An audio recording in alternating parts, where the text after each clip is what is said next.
co-stars of the film.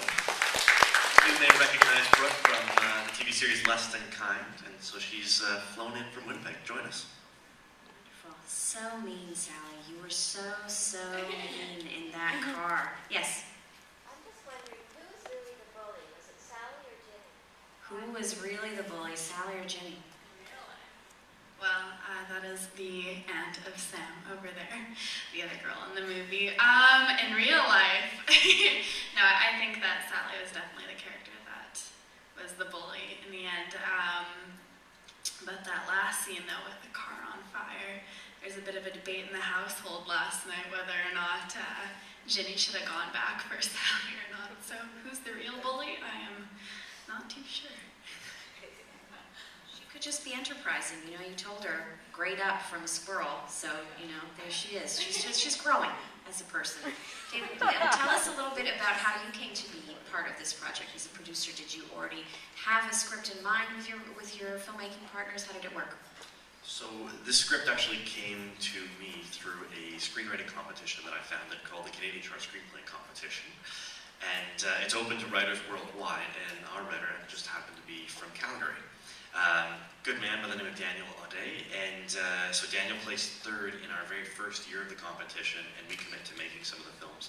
So it's not even that I chose it, it's that the judges chose it.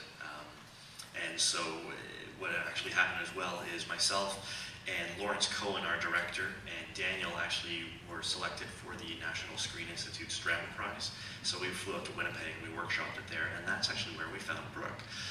We did some pre-auditions, I guess, as it were, and we filmed some test scenes, and Brooke was, she just sort of made our jaws drop when we actually held the auditions. She actually memorized the entire script, which was like, oh no, we just wanted to go from this scene here, and she started from the top. It was really impressive.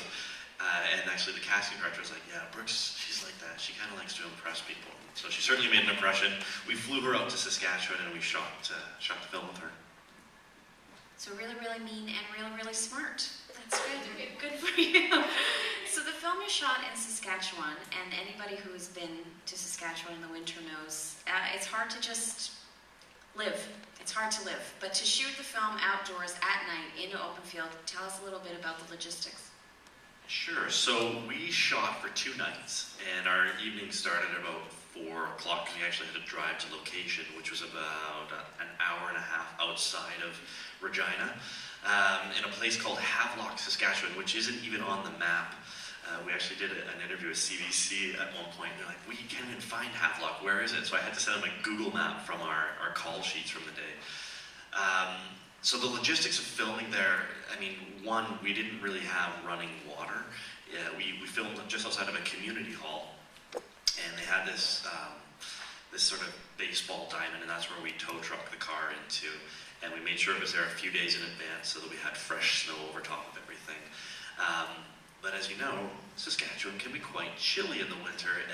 We shot November 29th and 30th, and the weather gods were on our side because the days leading up to it is about -21, -25, -30, and then it dipped down overnight to about -5, -4, -6, sort of hovering in that area for our 2 shoot nights, and then skyrocketed up to like -30 the next day. So it was kind of tricky. We had heat lamps on set, heat pockets for the girls. I kept making hot chocolate and coffees, and anything that was warm we kept bringing out to everyone. I hope we didn't treat you too badly. Maybe you want to speak to how it was being cold on set. Okay, well, I'm from Winnipeg, so that says a lot. Yes, I can brave the cold to a point. But yeah, everyone was super accommodating on set, and David was always up making hot chocolate for everyone. It was really good hot chocolate too. Some of the best I've had. But yeah, no, it was chilly, and like especially because that part of Canada is so flat. I mean, once you get the wind coming in with it, it wasn't even that cold, but it was the wind, I think, more than anything. So when you don't have a lot of trees around and stuff like that, it gets a little chilly. Not just the wind though, but we actually, because the temperature had dropped, snow was actually starting to melt that day, and it was fairly wet, and so I had not gangrene, but what do you call it? Frostbite. Yeah, on my 2 toes. Some of us were like putting garbage bags in our feet and wrapping them up, and it was quite the ordeal. You see how hard Canadian filmmakers work?